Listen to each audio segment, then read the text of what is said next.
So, everybody, please make Brooke McGowan feel warm. Yeah.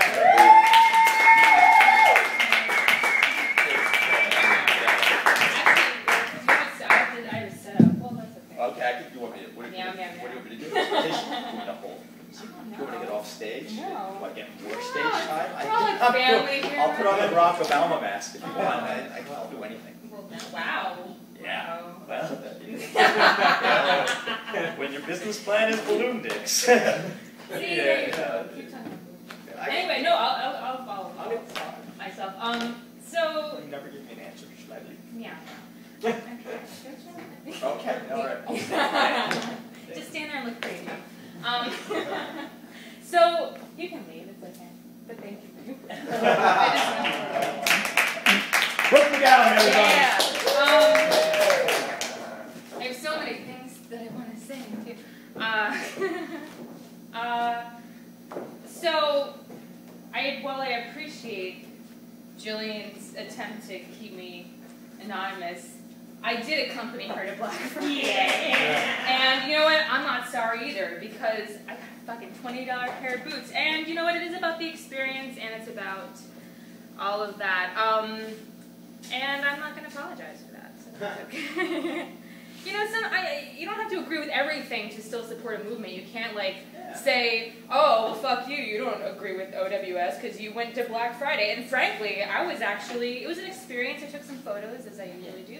And I was actually more terrified there than I was when I did 2 of the marches downtown with police staring me in the face. And that's, that's a lesson we should all learn together. So, anyway, as John mentioned, I do photography sometimes, and I've been shooting down at Wall Street since October 1st. So I have a little something to share with you. Notes. Yeah. And then I'll sing a little something to close it out, I guess. Yeah. I wrote a poem after the first march that I went to downtown, which was the day after the cleanup. It was like a victory. We, got to keep the park for just a little bit longer. And my opinions, they haven't changed greatly, but my feelings have changed a lot since I wrote that. But I thought it's really important not to forget what we've already done. It's important, the elections are coming up. It's important to prepare for the future and to know, but it's also really important not to forget the work we've already done, because we've done a lot. But it is just beginning. So,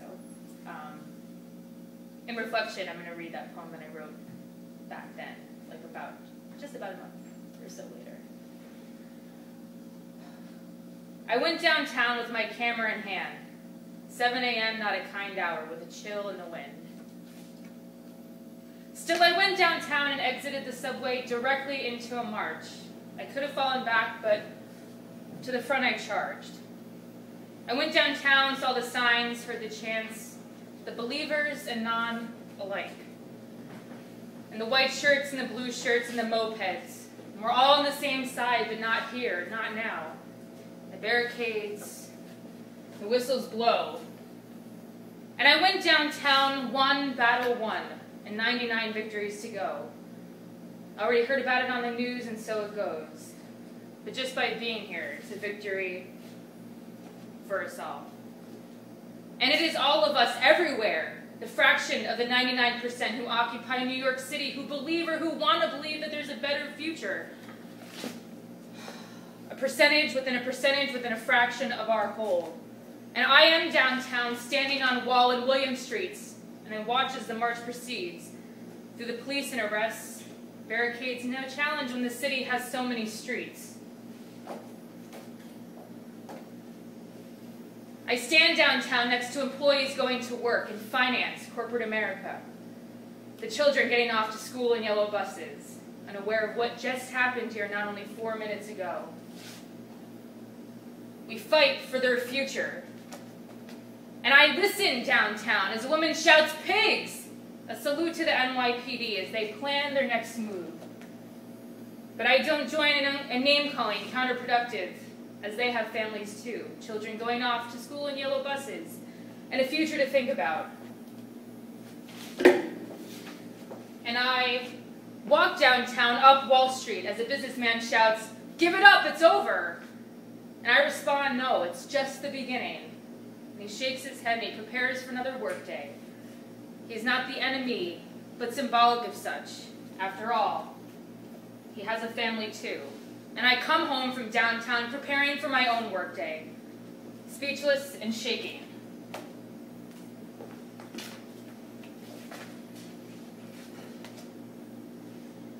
I search for a photograph that may capture the energy there, but it's impossible.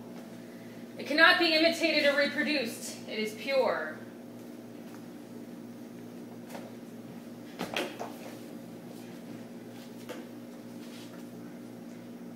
And I stood downtown and I found my words and I used them. And I rubbed my eyes and I saw clearly for the first time in years. I listened to what was said and I awoke from the deepest sleep to remember that we have choices and that we have the freedom and the right to how our own lives play out. I am downtown. Where are you?